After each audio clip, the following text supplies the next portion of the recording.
आज आप सब विदित हैं, हमारे जगन्नाथ भाई सत्संग का आयोजन किए हैं।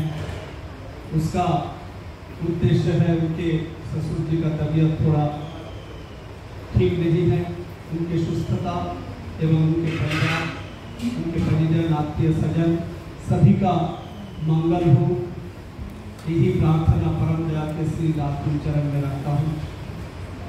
आज का विषय वस्तु आप सभी ने सुना, सदाचार, शारीरिक सदाचार, मानसिक नहीं, आत्मिक नहीं, आध्यात्मिक नहीं, शारीरिक सदाचार कैसा रखें। हमारे इसके पूर्व में डॉक्टर दादा मिश्र, डॉक्टर मिश्रदा कह रहे थे, आहार और विहार। कहा जाता है इस हर दुनिया में जो भी चीज भगवान ने खाने के लिए बनाया, खाने के लिए मतलब शरीर को टिकाए रखने के लिए सबसे अहम एक चीज है आहार। बगैर आहार का आदमी क्षीण होता जाएगा। अगर आहार ठीक से नहीं करेगा तो क्षीण होता जाएगा, शारीरिक क्षमताएं कम होती जाएगी, उसकी शारीरिक जो वर्धन है वो भी घटता रहेगा या हो नहीं पाएगा। एक छोटे बच्चे को जैसे हम लालन पालन करते हैं, उसके खान पान पे बहुत ध्यान देते हैं। क्यों? क्योंकि उसके जीवन में उसको जितना वृद्धि पाना है सभी प्रकार का, वो वृद्धि नहीं मिल पाएगा अगर आहार को उसके अनुरूप ना दिया जाए। तो कहा जाता है कि इस भर दुनिया में भगवान ने जो भी चीज खाने के लिए बनाई, जो भी चीज खाने के लिए बनाई, वो उसी प्रकार से खाना चाहिए, उसी प्रकार से खाना चाहिए। अब कैसा, दो एक एग्जांपल देता हूँ।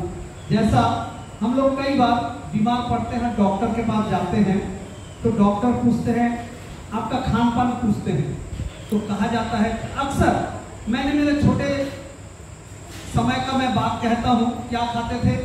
सवेरे उठे, एकदम हाथ मुंह धोए, इष्ट भीति वगैरह किए, प्रार्थना किए, उसके बाद सवेरे 7 बजे दूध रोटी खा लेते, दूध और रोटी खाते थे। उसके बाद जब स्कूल जाते थे, ठीक 10:30 बजे 10 बजे स्कूल जाते थे, उस समय गरम गरम चावल, उसके साथ दाल, कोई सब्जी, एक भर गया सब्जी, थोड़ा सा घी, एक खा के निकल जाते थे। दोपहर को आते थे 1-1:30 बजे, स्कूल का जो लंच आवर होता था, उस समय आके क्या खाते थे कि आए दाल चावल सब्जी जो भी बन गया, रोटी सब खा लिए।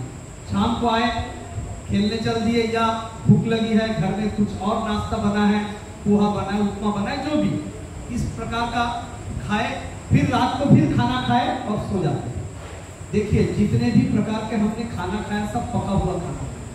भगवान ने इतने प्रकार के खान पान की व्यवस्था किए हैं, फल से लेके सब्जी से लेके, कुछ सब्जियां हैं जो कच्चा ही खाया जाता है, कच्चा ही खाना सही है और कच्चा ही वो फायदा करता है। तो भगवान ने जब देखा जाता है बीमार पड़ते हैं, तो अगर रूटीन कहा जाए तो क्या, सवेरे क्या है, दाल चावल रोटी सब्जी, दोपहर दाल चावल रोटी सब्जी, शाम को दाल चावल रोटी सब्जी, मतलब इसी में से कुछ ना कुछ, या पोहा या उपमा, मतलब इस दाल चावल और ये सब्जी पकाया हुआ हर चीज को किसी न किसी प्रकार से बनाते हैं। दाल को कूट करके दलिया बना दिया, इस प्रकार से, मतलब हर चीज जो है इसी के अंदर समाहित है और ज्यादातर पका के ही खाते हैं। लेकिन कहता है, आयुर्वेद कहता है कि हर चीज पका के नहीं खाना है। आपके जीवन में जो जो चीज है, फल है, फल का खाने का एक निर्दिष्ट समय रखिए, फल हर रोज खाना है। कच्चे सब्जी जो सलाद के रूप में खाया जा सकता है, उसको रोज सेवन करना है, कच्चा सब्जी रोज सेवन करना है। लोग एक हैबिट बनाए, खाने के साथ कच्चा सब्जी खाता है, बोले ऐसा नहीं, खाने का सब्जी जो कच्चा सब्जी खाना है उसका लेयर पहले डालिए, आप खाने उसका लेयर डालिए, खाने के साथ कच्चा सब्जी मत खाइए, क्योंकि दोनों को पचाने का जो आपका जो प्रक्रिया है, दोनों को पचाने का प्रक्रिया अलग अलग है, दोनों को पचाने के लिए अलग क्षमता लगेगी शरीर की। बोले इसलिए लेयर वाइज खाना चाहिए, लेयर वाइज। बोले आप फल खाइए, उसके साथ सलाद मत खाइए। अगर सलाद खाते हैं तो सलाद खा लीजिए, उसके बाद पका हुआ भोजन खाइए। तो ये जो खान पान की, मतलब जो भी चीज, उसके बाद कुछ हमारे और भी स्वादिष्ट खाने के लिए हम लोग क्या कर रहे हैं, जो इंसान के लिए बनाई नहीं, सेम सेल्स, इंसान में जो सेल्स विद्यमान है उस सेल्स को हम ग्रहण कर लेते हैं, हमारे खान पान के माध्यम में जोड़ लेते हैं, जो सबसे हानिकारक है, सबसे हानिकारक है।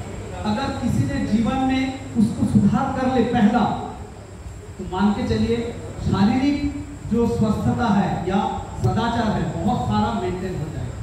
कोई भी एनिमल फूड इंसान के लिए बनी ही नहीं है। उस एनिमल के लिए भी अगर देखेंगे, उसके बच्चे का, उस जानवर के बच्चे को भी अगर उसका फीडिंग दिया जाता है, दूध का दिया जाता है, तो एक समय तक ही लेता है। उसके बाद कोई गाय का बड़ा बछड़ा कभी देखे होंगे कि नहीं देखे, मैं देखा हूँ, गांव देहात के आसपास रहा हूँ, गांव देहात आना जाना रहा है। कोई बड़ा बछड़े को अगर वो दूध पी लेता है, उसका पेट फूल जाता है, वो मर जाता है। अगर ऑब्जर्व किए हैं कि नहीं किए हैं, अगर वो दूध पी लेता है बड़ा बछड़ा, उसका पेट फूल के मर जाता है, कई बार मर जाता है। गांव देहात में ज्यादातर मरता है क्योंकि इलाज में मिल नहीं पाता था, इस कारण से मर जाता है। ये हकीकत है। इसलिए जीवन में खान पान का बहुत विशेष महत्व है, शारीरिक सदाचार बनाए रखने के लिए। और बाकी तो हम सब जानते हैं, नहाने से लेकर कपड़े साफ पहनने से लेकर शरीर में, जैसा ठाकुर जी का देखा जाता था, ठाकुर जी को जब थोड़ा सा सर्दी होती थी, ठाकुर जी सबसे दूरी बना लेते थे, सबसे दूरी बना लेते थे, मुंह में कपड़ा रखकर बात करते थे। जिन्होंने ठाकुर जी के सानिध्य में रहते थे, उनके सेवा शुश्रूषा में रहते थे, उनको भी उनके नजदीक आने में वो परहेज करते थे, नजदीक ना आए। उनके खान पान जो भी व्यवस्था करना है दूर में व्यवस्था करते और चले जाए। ठाकुर जी इतना डिस्टेंस मेंटेन करते थे। उनको साधारण से सर्दी हो जाती थी तो भी डिस्टेंस मेंटेन करते थे। क्यों? क्योंकि ये जो सदाचार है, अगर उस समय उस डिस्टेंस को मेंटेन नहीं करेंगे तो क्या दूसरे के ऊपर संक्रामित हो जाएगा।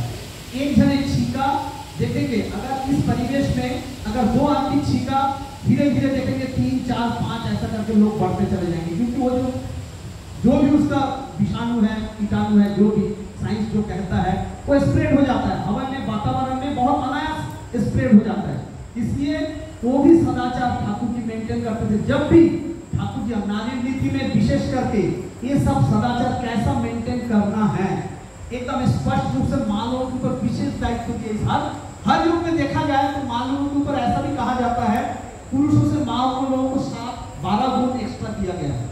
12 गुण एक्स्ट्रा दिया गया, इसलिए माँ लोगों को कहा जाता है, देवी रूप से ही संबोधित किया जाता है। पुरुष लोगों को देवता नहीं भी कह सकते, लेकिन हर माँ के पीछे या देवी लगता ही था। शुरू में ऐसा था, हर माँ के पीछे देवी नाम के साथ देवी जोड़ा जाता था अक्सर।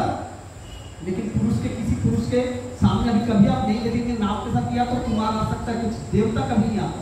लेकिन महिलाओं के साथ, माताओं के साथ देवी हमेशा जोड़ा जाता था, क्योंकि भगवान ने उन्हें अपने ही, कहा जाता है भगवान अपने स्वयं के अंश से नारी का सृजन किए हैं, उनमें 12 गुण अधिक दिए हैं पुरुष से। मतलब स्वयं भगवान भी अपने जो लक्ष्मी देवी है उनको अपने से ज्यादा 12 गुण दिए हैं, और 12 गुण दिए। और उसमें तो जो वैशिष्ट है, 8 वैशिष्ट जो कहा गया है सब आपके नारी नीति में, एकदम पहला ही वाणी ठाकुर जी का दिया गया है। उसमें एक भी वैशिष्ट को खर्च नहीं करना है, मतलब छोटा नहीं करना है, उसको सम रूप से, सम प्रभाव से अपने जीवन में उसको उद्धित या वर्धित कैसा कर पाए, उसके लिए सदा सर्वदा प्रयास। ये भी एक सदाचार का माध्यम है। अगर उसमें से एक भी लक्षण हम छोड़ देते हैं या एक भी लक्षण हमसे छूटता है, चूकता है, तो हमारे उसमें भी हमारे शारीरिक सदाचार से हम वंचित हो जाते हैं, हम शारीरिक सदाचार से वंचित हो जाते हैं। इसलिए ठाकुर जी जो भी नीति विधि थी हम सब अच्छे से जानते हैं, सब अच्छे से परिपालन करते हैं, सब अच्छे से परिपालन करने का प्रचेष्टा करते हैं। लेकिन सर्वोत्तम अगर ठाकुर जी कहें इस युग में अगर सर्वोत्तम विधान दिए हैं, वो दिए हैं यजन याजन इष्ट विधि के साथ स्वस्थ एवं सदाचार। इसके पहले पूर्व में किसी युग में किसी वक्त इसको दिया नहीं गया था। वर्तमान युग चरम है, कली का परम है, सब प्राप्त ही परम है, चरम में परम प्राप्ति है। इसमें ठाकुर जी दिए भी वैसे ही है। इसमें सभी चीज को जीवन में परिपालन करने का प्रचेष्टा, सदा सर्वदा सबसे हर कोई चीज हो जाएगा ऐसा आवश्यक नहीं है, लेकिन प्रचेष्टा अनिवार्य करना है। सबके जीवन में, अपने जीवन में प्रचेष्टा अनिवार्य है। प्रचेष्टा करते करते, चेष्टा करते करते करते करते करते करते हम धीरे धीरे अपने जीवन में वो अनुपालन कर भी पाएंगे।